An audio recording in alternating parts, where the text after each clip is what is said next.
Hello, amigos. David here with a really good friend of mine, Chavez. He's visiting San Antonio for the Briscoe Museum Night of the Artist. That is correct, yes. Okay, well, so for those who don't have the pleasure to know who Sean Chavez is, tell us what you do, who you are, and where you're from. Sure. I'm an artist in Briscoe Night of Artists here in San Antonio, and home for me is New Mexico. Grown up and born and grown up there, and currently home, and probably always will be. Escaped once or twice to East Coast and West Coast, but always drawn to that. And in addition to Briscoe, I show at the National Cowboy and Western Heritage Museum at Prix West, Edeljorg, Coors, and others. So you've been everywhere last year and this year. The last 4 or 5 years, it's kind of been the schedule. That's cool. Basically, yeah. Okay. So we met, like 3 years ago, something like that? I think 4 or 5, but yeah. And I mean, the instant click and connection and vibe was like right there. It's funny, people ask me like, how did you meet David? And I always have to think, I don't know, I think that we were just connected. I think it was the stars or something, I know. It just led us to the same place, and then it was amazing because you host us, you and Jody, in your home early because we were in a road trip, and I remember saying like, can we meet early? And somehow, yes, you say absolutely, come over. We had breakfast. It was early, guys. Before the sun, 6:30 a.m. First time we meet face to face was over our breakfast bar at home. I loved it. One of the best breakfasts I ever had. I'm told I can make some good scrambled eggs. You do. So since then, I think you had this vision and this aspect of like, how can I work with you? And then you invited me to be part of your projects and I guess be a muse for your art. And then since there, you kind of develop into a friendship, but also, I don't know, kind of in a way, support each other to continue doing what we do. Because you were one of the first people that asked me to, hey, can you do this? And I didn't knew that I had it on me, like it was insane. But you saw it, and since then, thanks to you, it was like more projects has come. So I'm a big fan of your art. I appreciate that. I appreciate that. Not only did I find you to just be a beautiful person, not only just like your style and who you are and everything, but I found your motivation and what you're doing with your ranch and your own projects and everything else really inspiring as well. And so, just being around people that have that energy is really important and exciting for me. And to see you succeed too is really amazing. To see your growth these last few years since I've known you has been amazing. Because I don't think you had the ranch the first time I met you. No. That was still kind of a dream. The works, situation. a dream, and then it happened, and since then it's just another bronco that I've been riding and trying to tame, and many other things. But I do want to kind of tap into the not only the inspiration, because the people that follow you is really rooted into the vaquero. But then you kind of start doing your own touches in your art that has been evolving into what we see now in your work. And holy moly, man, like you've been everywhere. You sell every single piece that you make. We have your galleries here in-house today. So it's quite amazing to see that that kind of a vision that you had for your art, and then you're making it. And you're selling everything, and then people want more. Like I don't think you're producing enough to give the demand. So everyone is thirsty for your art. Sure, that's what I'm saying. A mixed blessing, I guess, depending on which side of the coin you're on. But I've been super, super fortunate, and it's something at this point that I just need to, at a minimum, just sustain over a long period of time, because this is my life and my love, and. So I need to do everything to sort of nurture and treasure that, and that's where we are at the moment. Man, well, I'm a big fan of your style, like the way that you present yourself. Well, you have and to style. be now, because we'll have to confess to our viewers, I suppose. I think we've got your vision and paintings of you, I think, in 2 museums at this point. Woohoo! Yeah, so. Well, I told you, David, we're going to put you in museums one day. Yeah, and we've done it so far, so. That's funny. 2 and counting. That's really interesting that you mentioned that because I was in Guadalajara visiting family and I received this phone call like, Sean, okay. Hey, Sean, what are you doing? Man, we saw your piece. You're like, what? Like, yeah, the museum bought it. And my mom was there with me. Mm-hmm. My mom's like, what? A piece of my son? Like, yeah, Sean is like, and I put it in the speaker. And then there we are having a conversation like about the piece that you sold. And we did send a print to your mom as well. Yes, yeah. Oh, yeah. perfect. She has one. So she loved it. She was like, oh my God, like your friend is very talented. Like, yeah. Like he is. And then you got the chance to meet her in her wedding. So I don't know, like I think what I'm trying to get with many of these topics is that symbiotic growth that you go through friends and also people that inspire you in directly or indirectly in your life that motivates you, you know? Because whenever we met, I remember you showing me some work and I was fantastic. At the time I was like, wow, this guy is extremely talented, and then from there to now, Sean, you have raised the bar, my friend. Yeah, it's been a challenge in terms of how busy I have been. I can confess to some extent that I had a series of fortunate events that sort of put me in a position that I was painting for deadlines a lot, just doing kind of the best I can, just trying to keep afloat. At this point, I'm very excited to really be contemporaneous with my deadlines and such. I'm caught up on everything, and so now I'm really going to start focusing more so than I have in the past to really be working at the service of every single painting more than I've had the opportunity in the past, which is a really exciting place to be. But yeah, in the last 6 months, some sort of switch, some sort of critical mass has happened, I think, in terms of the quality of the work, and frankly, some of the speed that I have available now too. Okay. So yeah, there's a rhythm finally. It takes a couple years to get the rhythm with all the shows, all the deadlines, and everything else like that. But at this point, I think I'm kind of locked in. Okay, well, great to hear that. I mean, I can see in the work. So for those that may don't know, what is it that, where you got the inspiration to start painting vaqueros and start representing your, kind of a Mexican heritage alongside with the Western?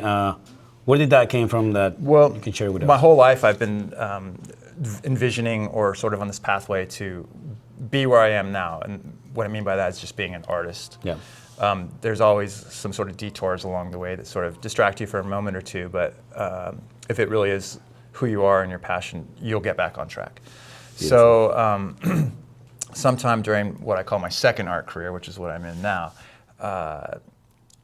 there was a light bulb that went off with some maturity and such, realizing how close I lived to Santa Fe and what a magical resource that is for an artist. Yeah. As a young person, it was just so ubiquitous that I didn't take advantage of that, or I didn't see it, the forest through the trees sort of situation. But once I realized that, I started spending a lot more time out in the desert doing some plein air painting and just kind of getting my chops together to prepare for this next adventure.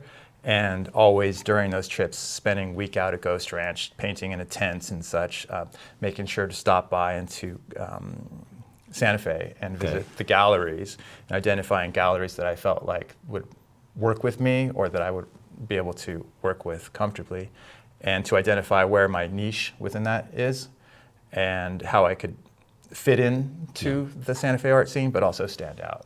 Wow. And during that research that I did, basically I was able to identify that there was a missing narrative of the West. There were lots of paintings of landscapes and New Mexico as a place, and culturally a lot of Native American subjects and such, and not so much Hispanic subjects.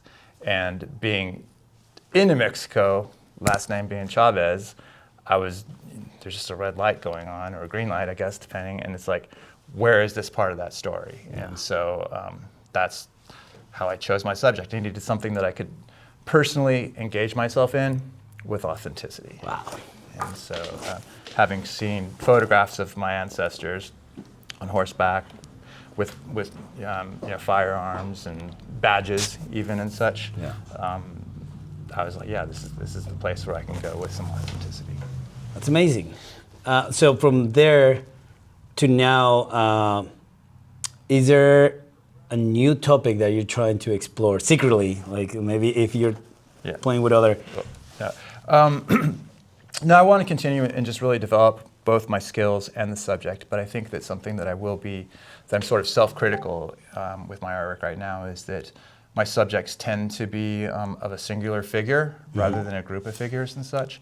And so I'm interested to go down that road and explore more complex paintings. Okay. I was really kind of enamored with the single figure as a sort of an allegory for the West is like this kind of lonely, desolate place and such, and also being an only child is something that I can kind of relate to. It's sort of like my permanent existential crisis, but let's invite some more people in to these paintings, and just as how art and doing this second career has really been beneficial to me as a human, because I'm not necessarily inclined to engage in situations like this, but it's really taught me a lot about myself and actually helped me to grow as a person as well. So let's grow these paintings in that same sort of manner and make them a little more complex and have multi-figure paintings going forward. That's a huge thing to share, because a lot of people tend to see artists such as like this, entities that are individual in their caves and creating, but then you also need that kind of a outside input that is like, this makes richer my Absolutely. work. And you know this just as well as I do, that anything that we do that's important to us like this, it is not us. It's the people behind us that are making that happen. And there's no single effort. It is always just us, together. That's beautiful. Golly, that's amazing. Now, and then that topic, I realized that you made a new addition, one of your paintings, that it's the subject in the horse, but you added sheep. Yes. And I love that. I was like, that's the first time that I've seen you added another thing beside of the main subject. Sure. And I also noticed that he's older, the subject is older. Yeah. And I was just like, wow, Well, you're that's mentioning amazing. that painting, and it really is a direct reference to a Remington painting that is quite similar, and just trying to reflect that and trying to create a lineage there as well, and maybe just trying to do a little, brand association a little bit as well. But that's a direct reference to a Remington painting that you actually have on your wall here. Well, that looked amazing, and to see it with your touches, I was like, wow, only Sean can achieve this. And those sheep are pretty cute. The sheep are really cute. I love them. Man, so I guess from a standpoint as a spectator and a big fan, what will be the next thing for Cesar Chavez in this year or upcoming years that you want to share? Well, in June, I have Prix de West coming up, which is Okay. the National Cowboy and Western Heritage Museum, which is considered maybe one of the premier Western art shows. They posted. So I'm excited to be in that for a second time. Luckily, I actually have, March or April right now. I've literally been traveling about once every 2 weeks at this point for this year so far. And so I've got an extended period after I leave San Antonio, where I only have to be at one place for the next 6 months or so. Oh, that's sweet. So I've got a solo show coming up. Yep. I'm going to be focused on that. As I said, I'm caught up with all my museum deadlines, so I'll be working on some commissions and just diving deeper into to where we're headed. And the solo show is going to be in Santa Fe? Santa Fe in August, first or second week in Santa Fe during Spanish Market. Heck yeah. Okay. Well, and that's at Acosta Strong on Canyon Road. Yeah, Acosta Strong. Follow that amazing gallery.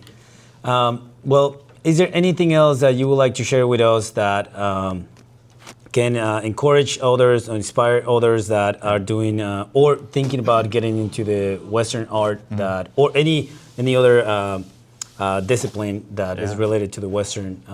Is there anything that you want to share with them? I will say it's not easy. I think that somehow I've been given a very, very fortunate opportunity that I think is very unique. That doesn't mean that without fortitude that you can't do this either, but I think there is a magical combination of timing, some talent, and perseverance for sure. So don't give up. I think that even if you're selling paintings and not, even if you're making paintings and not selling them, if that's your passion, that's what you love, I think that's probably the most important thing. Other than that, I think authenticity is important. And I do tell younger artists, how old am I at this point? I don't know, but. You tell me one time, I don't know numbers, I don't know age. It's funny you say younger artists, maybe I should say newer artists or people who are trying to get into the shows.